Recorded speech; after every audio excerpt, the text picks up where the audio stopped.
Hey, what's up? I'm Samone Blue, Hi, and I'm Moody Gem. and And this we, is Melanated. I said I was starting, but okay, go ahead. I didn't know what you meant by that. We didn't clarify anything. Okay, go ahead. You're used to starting. Go ahead. Okay. What's up? I'm Samone Blue, And I'm Moody Gem. and this is Melanated Theory. So for today's book, we are reading Sister Souljah's Life After Death. It is the long anticipated sequel to The Coldest Winter Ever. So let's start with a couple specs about the author. Yes. So our author is Sister Souljah. She was born Elisa Williamson, January 28th of 1964. She is a Bronx, New York native. She is most known for her piece, The Coldest Winter Ever, as you already pointed out. So she majored in American history and African studies at Rutgers University. In the mid 1980s, she co-founded a African youth survival camp for children of homeless families. She is most known for her 1992 rap album, 360 Degrees of Power. So Sister Souljah has had a highly visible and highly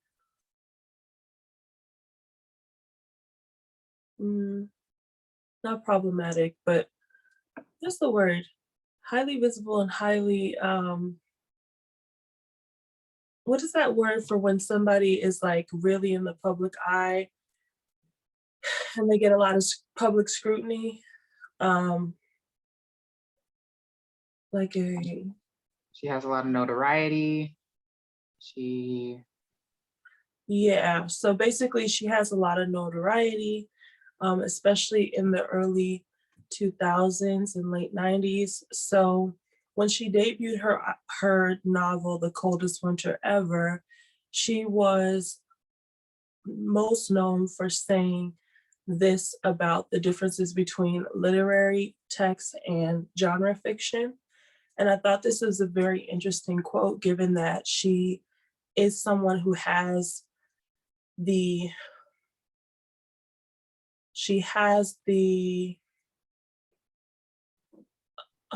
accolades and the stature in academia to be literary, but she is most known for her work that is more publicly read.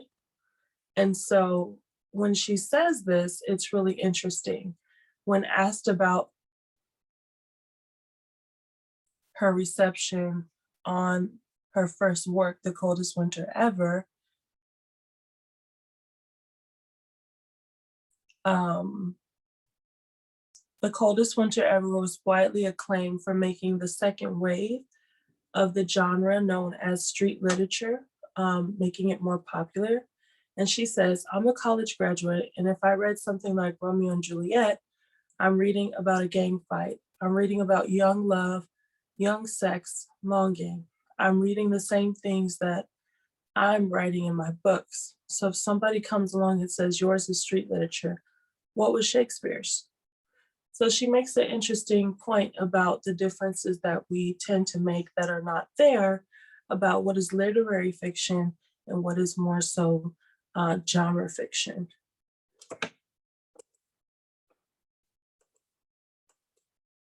Right. So let's talk a little bit about her return with Life After Death.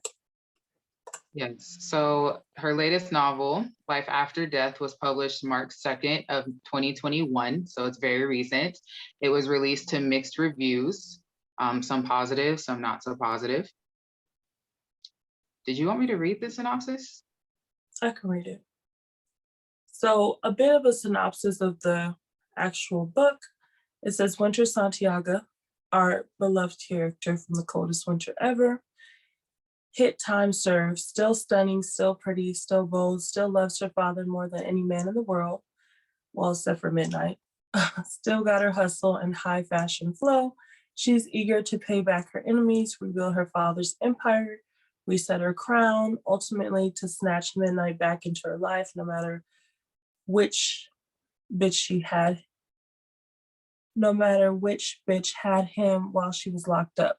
But Winter is not the only one with revenge on her mind. Samone, Winter's young business partner and friend, is locked and loaded, and Winter is her target. Will she blow Winter's head off? Can Winter dodge the bullets? Or will at least one bullet blast Winter into another world? Either way, Winter is fearless. Hell is the same as any hood, and certainly the Brooklyn hood she grew up in. That's what Winter thinks. A heartwarming, heart-burning, passionate, sexual, comical, and completely original adventure is about to happen in real time. Raw, shocking, soulful, and shameless. True fans won't let Winter travel alone on this amazing journey. So I didn't really get a chance to read any synopsis before I actually read the book. And so after having read most of the book, I only had a few chapters left when I ran across this review. I had some mixed feelings about that, but we'll talk about that in a bit. So let's talk more so about what others are saying. Yes, so Rachel McMillan did rate it 5 out of 5 stars. She states, Winter Santiaga's story has always been a cautionary tale. Although many saw Winter as an icon or idol, in life after death, Sister Souljah extends that caution to a higher level. What are the eternal consequences for our actions? Can we live with the decisions that we make and the actions that we commit? Souljah reminds me of Toni Morrison or Zora Neale Hurston in that her stories are layered and have much to say within the story that is being told. Great read if you are ready to think. And on the flip side, we have another review.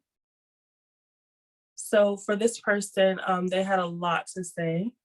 To illustrate my point about the absurdity of the plot, this book included the following: bizarre and underdeveloped notions about Islam religion in general, some strange culty BS, sprinkles of body shaming, fat phobia, anti-choice propaganda, i.e. descriptions of abortion as murder, shaming of drug usage and drug addiction, some incredibly culturally insensitive descriptions of various characters of different ethnicities, homophobia, casual and internalized misogyny, a weird obsession with silky hair, hello, internalized anti-blackness, colorism, texturism, and literal bestiality. Seriously, what the fuck, Souljah?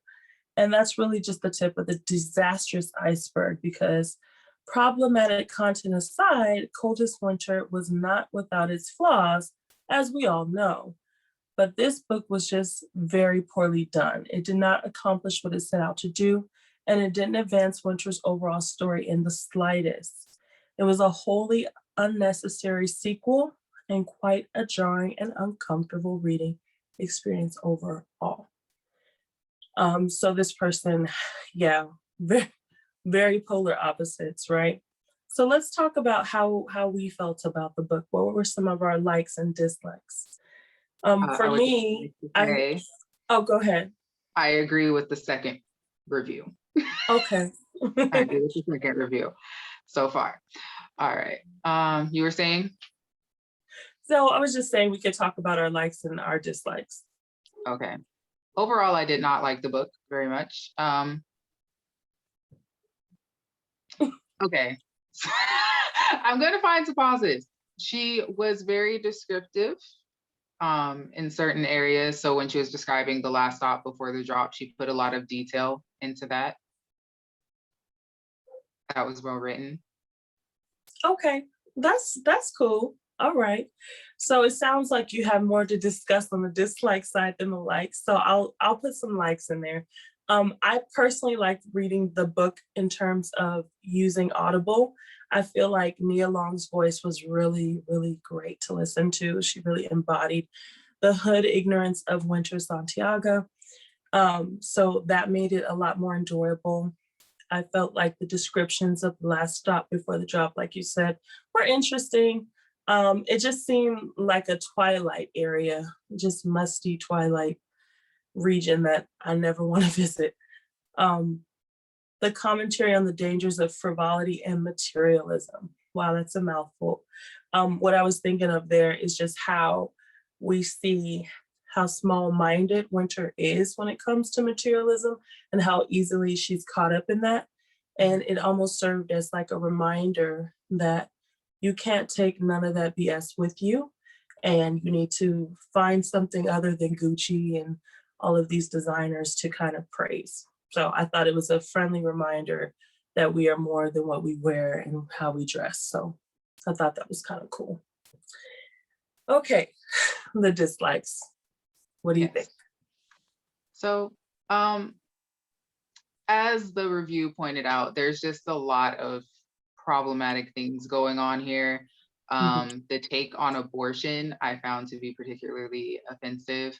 The take on religion, I'm not a particularly religious person, but I do believe that religion should be respected in a certain regard. And I don't feel like she was trying to be disrespectful. However, I don't know that that was a true depiction of Islam.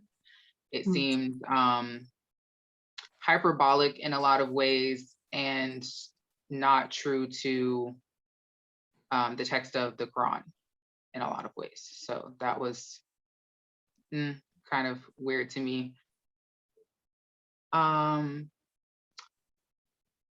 Yeah. I think that with that particular part about, you know, I thought it was, you know, and it's funny because I'm actually going to go back to one more like.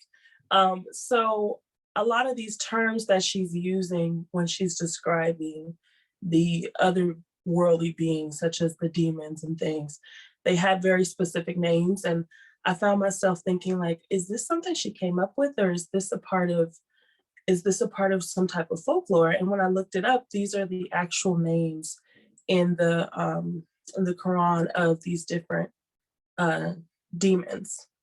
And to kind of learn more about the history of where these terms and these kinds of demons come from was really interesting. So like the succubus and the incubus, and like understanding what they symbolize was really interesting. But again, that is not to say that her overall examination of the religion was accurate. It was just from someone who respects and is interested in different religions, I found that kind of almost folklore mythology, if you will, of these different beings to be quite intriguing, interesting. However, as far as me and what I disliked, I felt like when it came to the ending, it was a bit rushed. There was just like a major jump that happens between her being in a coma and all of a sudden we realize she's not dead. And it was very jarring, and I feel like I honestly didn't read it well enough to really experience the moment when she realizes that she's not in a coma, because I didn't even really hear that part as I was listening to it. So that part felt really rushed. And there was just moments where I felt like we were just in this world forever. One space in particular is when she meets the Christian people, the Christian nuns, if I think that's what they were. That section where she goes to live with them felt like forever. I don't know why. I just felt like I was being dragged by my feet listening to that part. Yeah. Yeah, I agree with you. Certain parts of the book felt disjointed. And part of me wants to say it was the way that I read it. Like, of course, I would take like days off in between, but the portion where she was with that nigga, and then like the next section where she went when she went and she met the nuns and she lived with them for a while, that seemed disjointed. And then there was another point after she left where she met Shaitan, it seemed like I was reading different books almost at certain points. Yes, it was like different dreamscapes. I feel like this might have worked if it was a movie, because we can kind of visualize and understand the jumps and transitions we're supposed to make. But as a book that was very, very detailed and descriptive in certain areas, for it to kind of elide over these really major points and transitions was just not very helpful. I also, and maybe this is because I was totally invested in it being very much modern and up to date, given that it was the sequel. And I know that The Coldest Winter Ever came out like 10, 15 years ago. But to hear cultural references from 2010, Like, I think she made reference to Rihanna's song Rude Boy and like Lady Gaga. And I'm just like, that was high school for me. Like, just, and I'm, grown as hell now. So that just kind of took me out of the moment and kind of jarred me out of the moment of thinking this was modern. And so it kind of dated it in a way that, I don't know, it just made me feel disconnected from the book momentarily because I was like, oh, how long did it take her to write this? Yeah, you so it know? was supposed to be set in like the 2010s, early 2010s, because she was Hmm. in prison for 15 years, I believe she said, and she went into prison in the 90s. So it is around Okay. that time period, but I wonder why, like you said, like why that time period? Why not make it more modern and updated? Did it take 10 years to write the book? Is that why it seems so disjointed? It's like, you know how TV shows have those moments where they want to make cultural commentary, Hmm. and it's very much in that moment. I felt like I was reading a book that should have came out 10 years ago Hmm. because it had this commentary about these celebrities that we now, Rihanna doesn't even make music anymore. You know what I mean? Lady Gaga has also sat her ass down to a certain extent. So it was just kind of like they missed the boat there on addressing like the secular nature of this music. That now we don't even, now we, it's like our throwback mix, like it's just weird. But yeah, so that was a petty dislike, but a dislike all the same. Was there any other dislikes that you wanted to kind of bring up? Are you ready to? I feel like they'll come up. Okay, so they're just organic. So let's especially if we start talking about these themes. So Mhm. there's a lot of different themes that come up throughout the piece, and I almost want to call it like, I think people have been calling it like an allegory, but I don't know. It also feels like an epic in a way because it just takes us through so many paths and so many moments. So I really feel like it's almost like an epic novel, but that's a whole different argument. But anyway, in terms of the themes, we have materialism. So I think I've said everything I have to say about that. She's Okay. materialistic. She's It's very a sin. materialistic.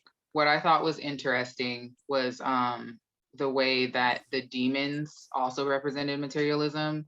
So Shaitan had a whole kind of monopoly over hell, or the last Mhm. stop before you drop is technically what it is, not hell. But he had businesses and fancy cars, and he let his children drive his fancy cars. He owned a club. He owned different stores. So it was interesting to me that these demons were invested in the same kind of materialistic uh, materialistic.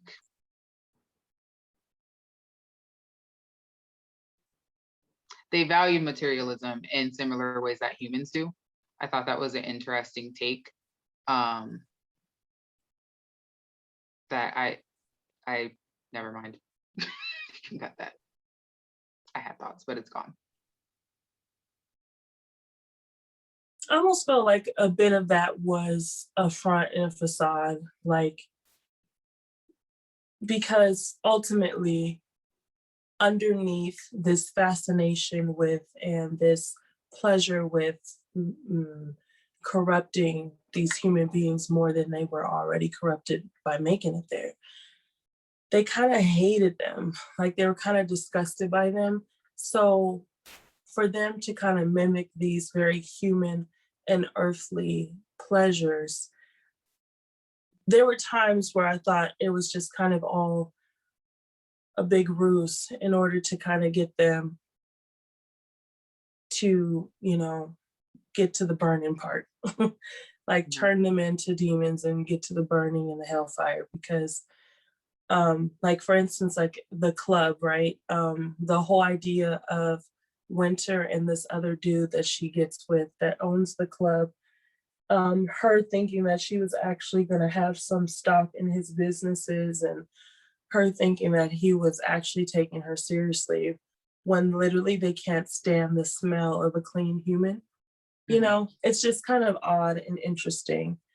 But yeah, the materialism was definitely something that was mimicked throughout the last stop before the drop. And I feel like even her children were able to kind of reach Winter through using some of the things that she loved, which was clothes and shoes. And, you know, that was like their lifeline to reaching her. Let's move on. So another theme was bestiality. I don't know. I don't know. I thought this was a very. The scene was unnecessary.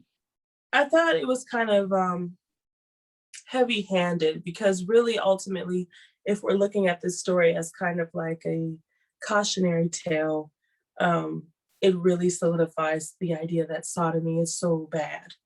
And so it wants to push the envelope and show like how awful it is by representing these moments of, like we said, these heinous acts. But for her to take pleasure in it and us to be in her head as it's happening was just a lot. It was just unnecessary. It was unnecessary. You feel like it was egregious and unnecessary? It was really unnecessary, because like you said, if the point is to prove that anal sex is a sin, you will be punished. She was punished when she was turned into a dog. Why do I then need to see her engage in a sexual act as a dog? Isn't that also a heinous act? Shouldn't she have been punished further? And then my thing is, and this kind of gets into the next theme of anal sex. So I was like, wait, so okay, so she couldn't go to heaven if she had anal sex, but why was she getting turned into animals? Because I thought if she got turned into an animal, that means they had practiced sodomy. I was so confused about the rules. So anytime she had sex with that nigga, eventually she would turn into something. But my understanding was that if she ever had anal sex with a demon, that she would no longer be eligible to go into heaven, right? No. I think it was just, if you have anal sex, you will be turned into an animal. That was my understanding of it. But she said that she was never going to let nobody go back there. She said that. She did say that, but she got caught up in the moment. So she did let him. See, that's where I got confused, because I was like, did she do it or not?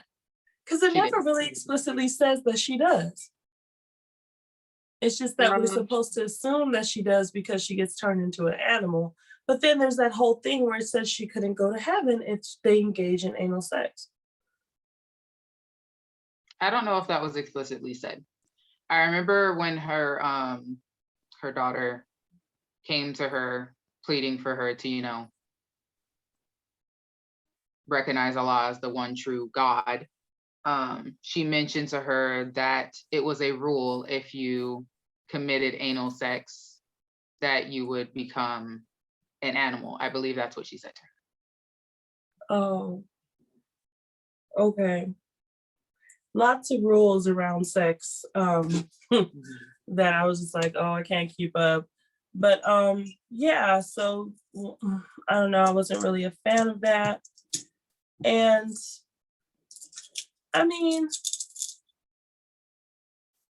we knew that Winter was, excuse my French, but a stupid beast. So when she literally got turned into one, we were like, yeah, girl, we're not surprised. So yeah, I don't know. And then there's a lot of unexplained things that kind of attach to that whole time period when she's constantly going back to the lighthouse and getting turned and going back and getting turned. And it's the part where she's just sitting and she can't move. And I just... She was shit. One time. At that point, she was shit. Just the one time, not every time. No, not every time, but the particular time where she was just sitting, she was shit. Are you There's talking about when she was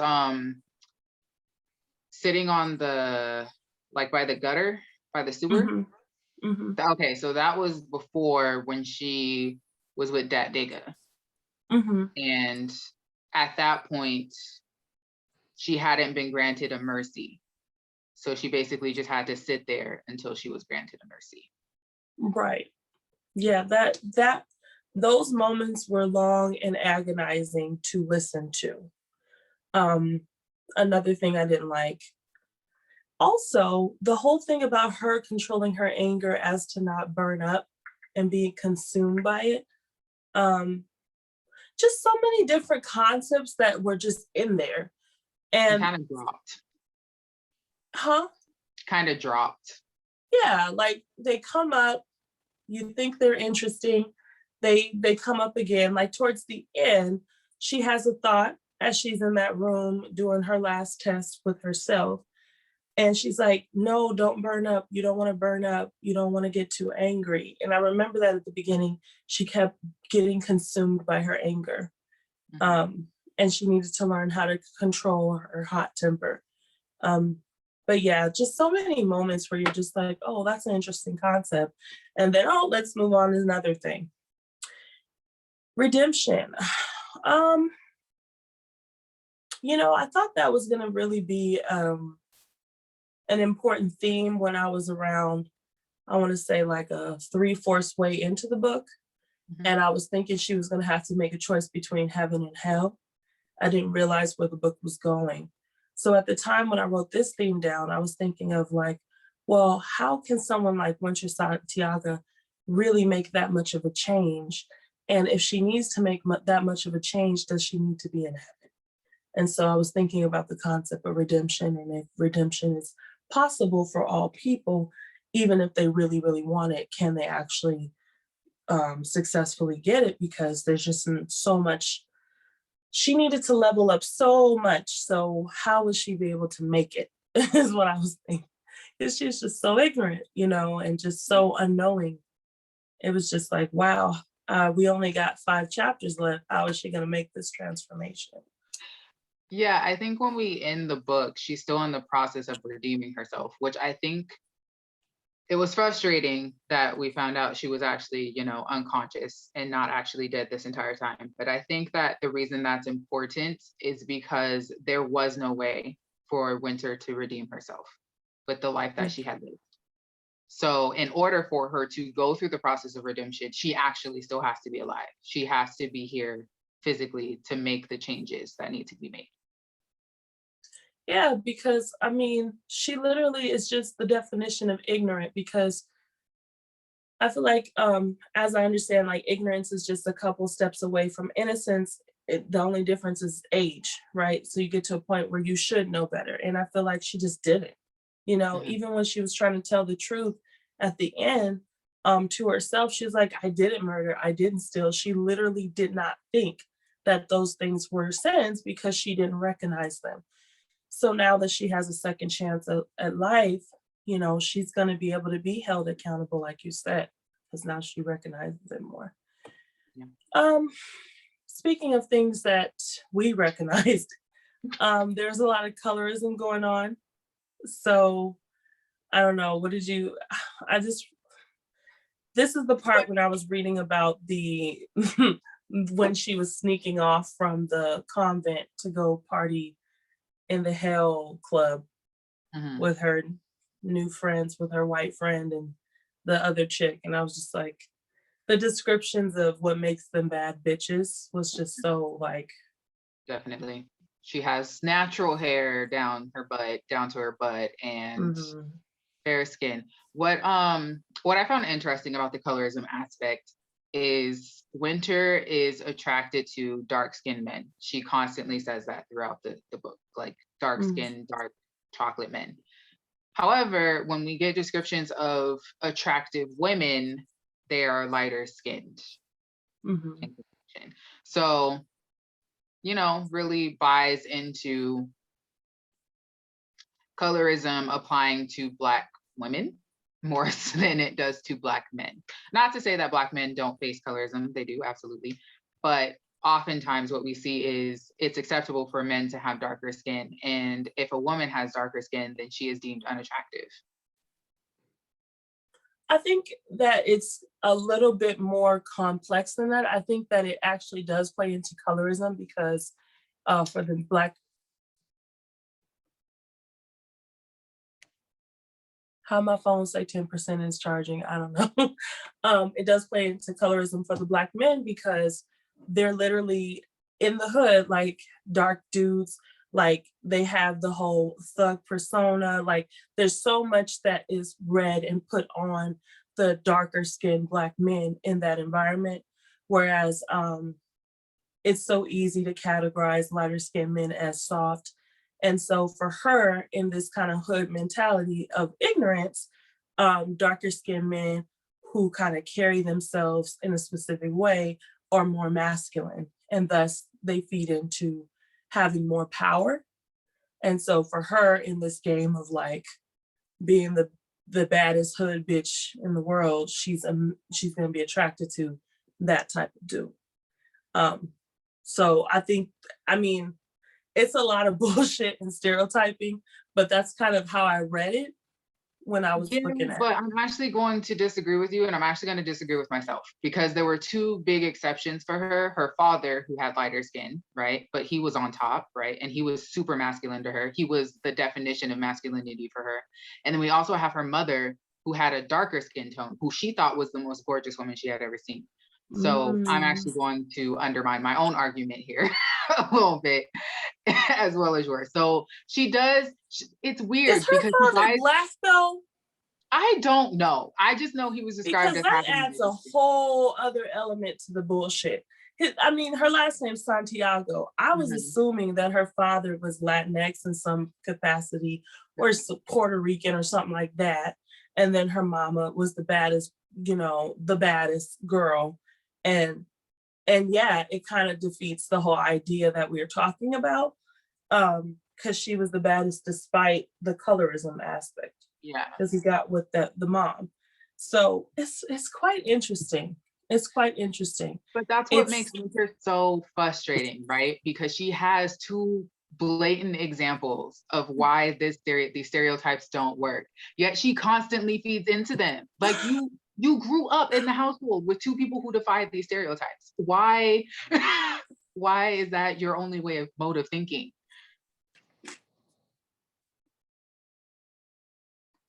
I don't know. All I can say is I don't know. It's crazy to me. And then I'm trying to think of her boyfriends. We have Boomer or Booster, whatever. He was dark skinned.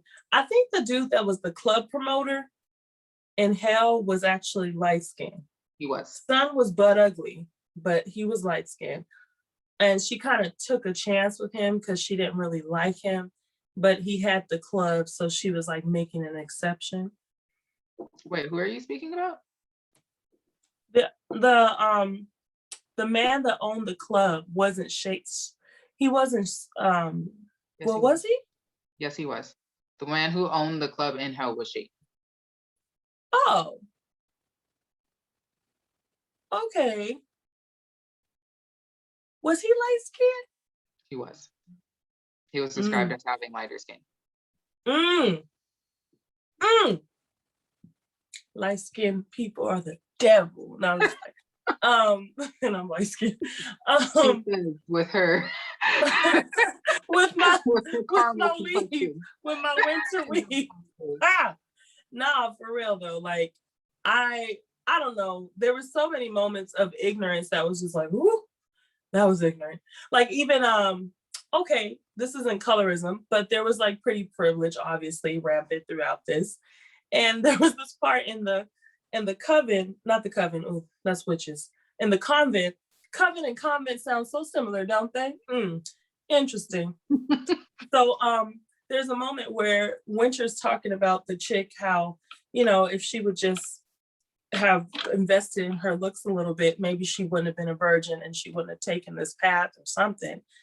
And how, she was just ugly. And that's why it was easy for her to give up all of her womanly wiles to become a nun. And I was like, that's just cold. Like, that was just messed up. I don't know. I mean, that's some messed up things that people might really think, though. So I just found myself like, oh, wow, that's cold. Okay, moving on. Abortion. Yeah, this is probably the most problematic element of this entire shit. Yes. What did you think about that? Super problematic. Abortion is not more murder.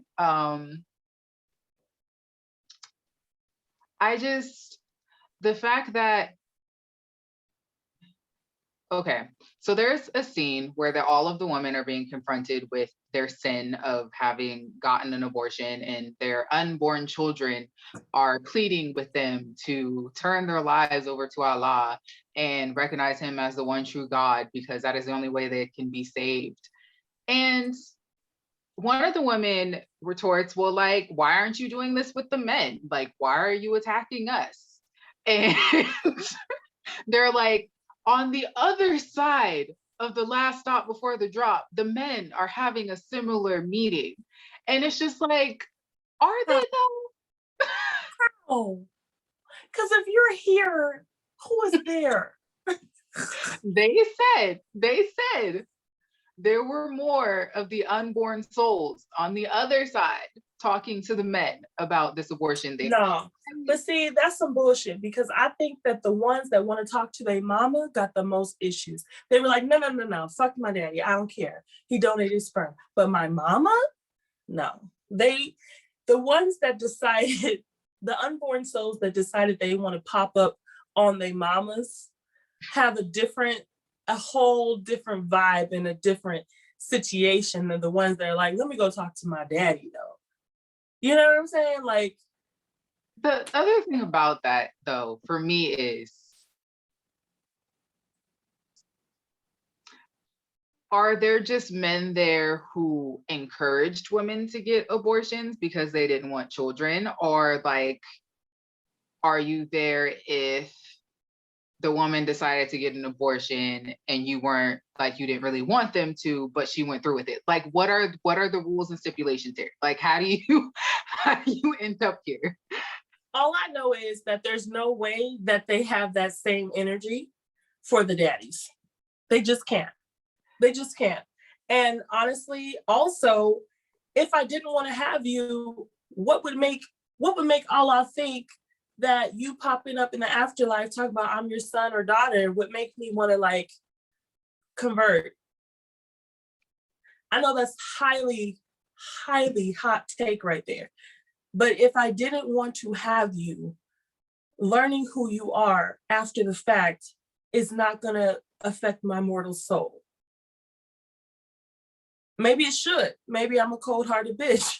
But I'm like, if I decided not to have you, I decided not to have you. Yes, but I think the assumption there is that you didn't want to have them for some reason other than, like, I just didn't want you. Like, maybe I didn't have money to take care of you, or I don't understand how you want to come to me with all of this personality that I didn't help build and call me your daughter or mom. You calling me mom. I didn't raise you. Who are you? Like, I didn't raise you. I donated eggs, he donated sperm, and you have evolved in the afterlife by the grace of God. And now you come to me with this rah shit. And I'm like, who are you though? Like, I can't get over the fact that you want to present me with this grown ass man talking about, hey mom, I forgive you. I didn't raise you. There takes more to being my mom than to have some egg and sperm. Same thing with dads. We learned this a long time ago with dads abandoning their kids and being bio dads, but not fathers. You know, like, you may have fathered the child, but you're not a dad. I may have mothered the child, but I'm not a mom. Like, I know that's kind of like, so I don't know. There's just so many reasons I just did not like that part. I didn't have the emotional pathos of the situation was not appealing to me. I was not feeling it. I was like, no, I'm not going for this whole. I just opted out. I It was not also, feeling it. it also seems like, I know we're supposed to separate the work from the author, but it seems like there is a serious vendetta against abortion that's happening here. For one, Winter is trash. She would have ended up in the last stop before the drop with or without an abortion. I didn't read the previous book, but was it known that she had had an abortion? Yes. Okay. So, I mean, that could have ended up on her list of things when she goes to confront herself. But for it to be a major plot point seems like she was really pushing this anti-abortion message. And honestly, in the book, it was such a good thing that she had that abortion because the dude she was with was trash and trying to drag her down. Yeah. And she was He going to mentioned be that. even more trash. And Winter has no business raising kids. She did a moral service to the world. Like, the kids should be thanking her because obviously she didn't know what the fuck she was doing because she was in the last stop before the drop. Yeah. So you not being raised by that fucked up mother was breaking a generational curse. You're welcome. Like, the fuck? You know, if we're not thinking about the fact that they never got to be in the mortal world and their soul continued to grow and was closer to God, you're welcome. The fuck? So anyway, I'm not, I disagree. I'm pro-choice. I'm pro afterlife, bitch. Like, I don't know. I know that's so inappropriate. I just feel very strongly about other women telling other women what to do with their bodies and making them feel bad for the choices that they make with the circumstances that they have at the time. It's just not right. It's just not right. I just don't agree. So our last thing was religion. So yeah, that goes hand in hand, right? So we already talked about kind of like the more religious undertones of abortion being murder and bestiality and all these other things. So like you said, I think you said it well. I think that you hit the nail on the head that she did not do an amazing job at portraying Islam in its entirety, in its truest form. I feel like she almost made like a folklore or mythology around the concept and played with these concepts in her work. And I don't know, because I'm not in the religion, like you said, I don't know if she did a disservice to it or not. I do think that playing up the contrast between Islam and Christianity was a little bit trite and it's a little ghetto, okay? The way she portrayed Christianity as like they were so lost. Like, I just felt, I don't know, like I'm spiritual and everything, but my background was Christianity. And I do believe in God and I do believe in Jesus Christ and stuff.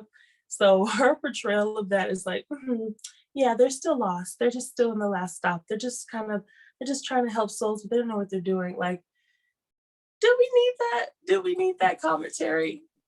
What was interesting about that to me, though, is the way that I think they're actually Catholic, but regardless, Christian Catholic. Okay. The nuns were portrayed was like stuffy. They wear sandals. They wear ugly clothes. And then when she actually gets to, I don't remember what it was called, but when she gets to the place where she's supposed to start making her changes, like, so after she pleads for her last mercy, when she gets there, they're dressed nicely. They have nice shoes. She's really stuck on the shoes, right? Like, the shoes are great. You can still have a personality here. And that was interesting to me because in our depictions that we're fed, it's very different than that, right? Like, we're taught that Islam stifles personality. Islam isn't beneficial for women. Islam, like we have all of these stereotypical things that like we're taught about Islam and being Muslim that she kind of flips on its head in this book. Like, no, Catholicism stifles personality. Everybody has to be the same. These women are stifled and held back.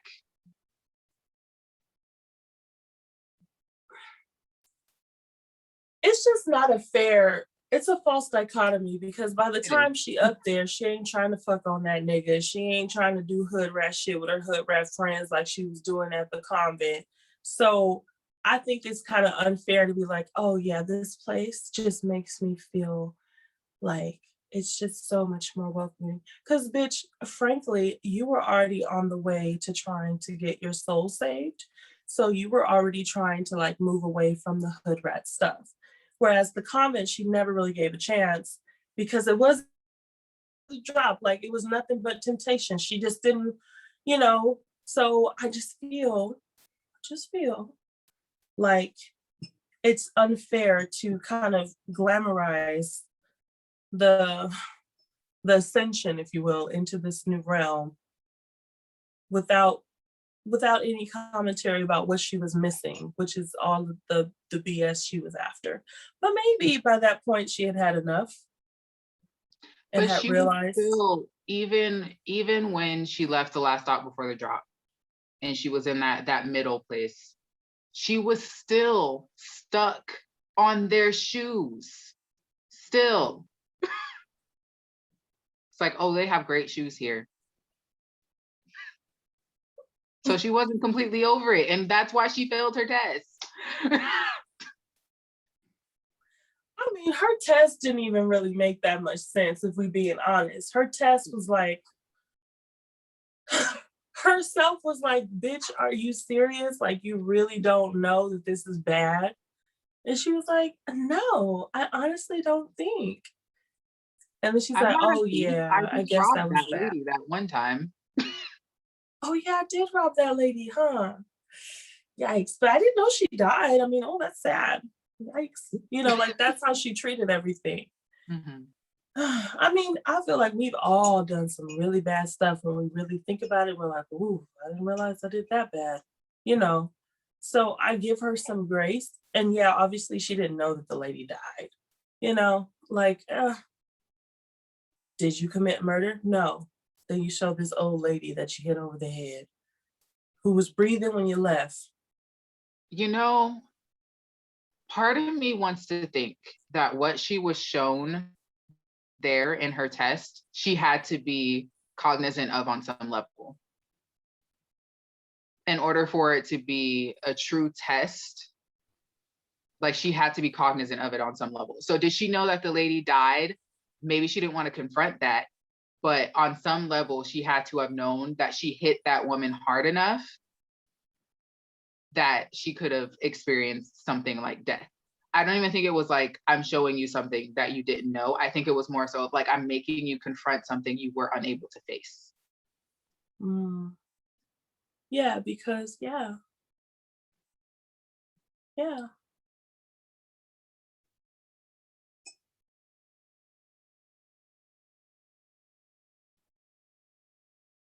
That's true.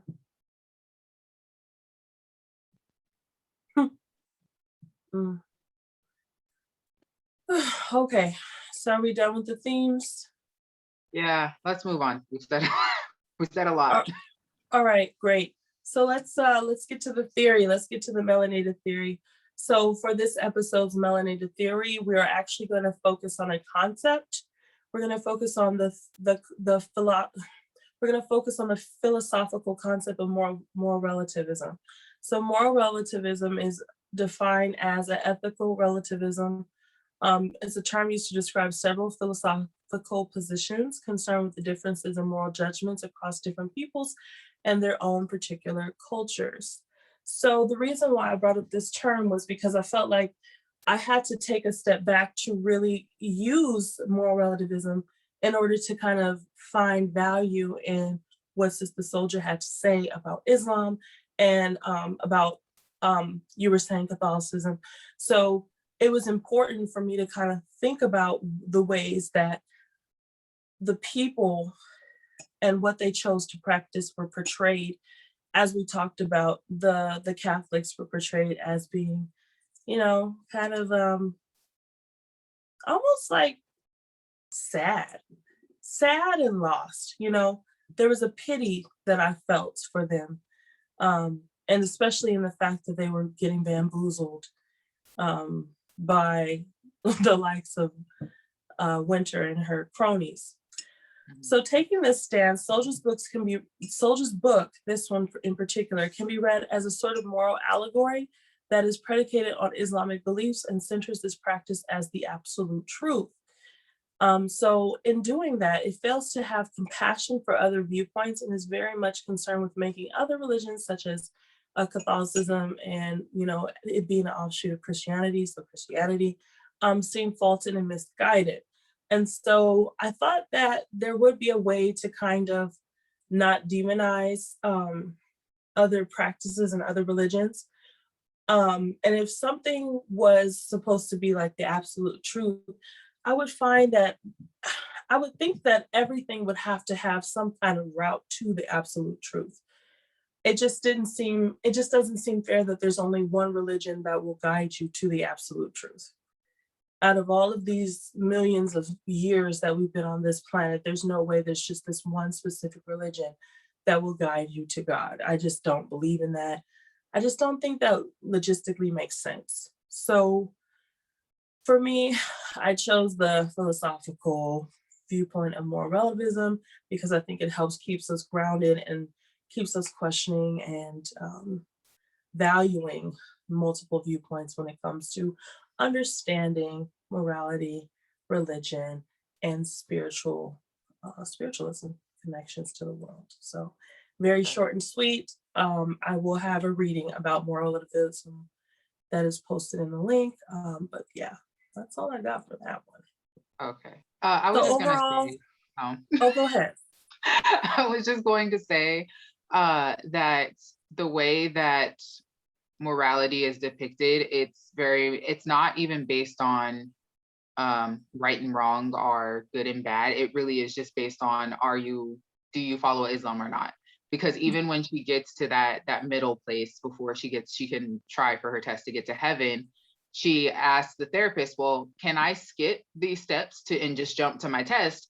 And the therapist says, well, usually that's reserved for people who grew up in the Islamic faith. Right. Because they have all this background, but they made some kind of mistake. So I could be a great person, but be Christian, but I have to unlearn everything, even if I was a good person. Like,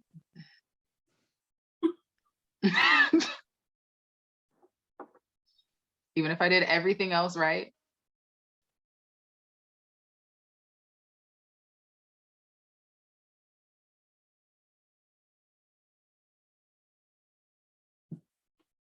Them beats the brakes. If you're trying to get home to Allah with the Allah, you got to get it right.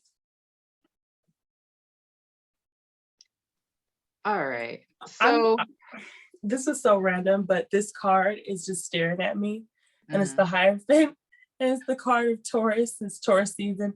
Not only that, it is the card of institutionalized power, religion, and hierarchy. So I'm just talking casually about religion with you, and this card is just like staring me in the face. Also, I'm a Taurus rising. Huh? Also, I'm a Taurus rising. Right. So this is kind of your season in a way. Ew. Yeah. I don't like Taurus. But that's a whole nother story. Like me, ma'am. Shout out to my mom. No. God. Okay, I gotta cut so much out. All right. So you done with that part? Yes, I'm done.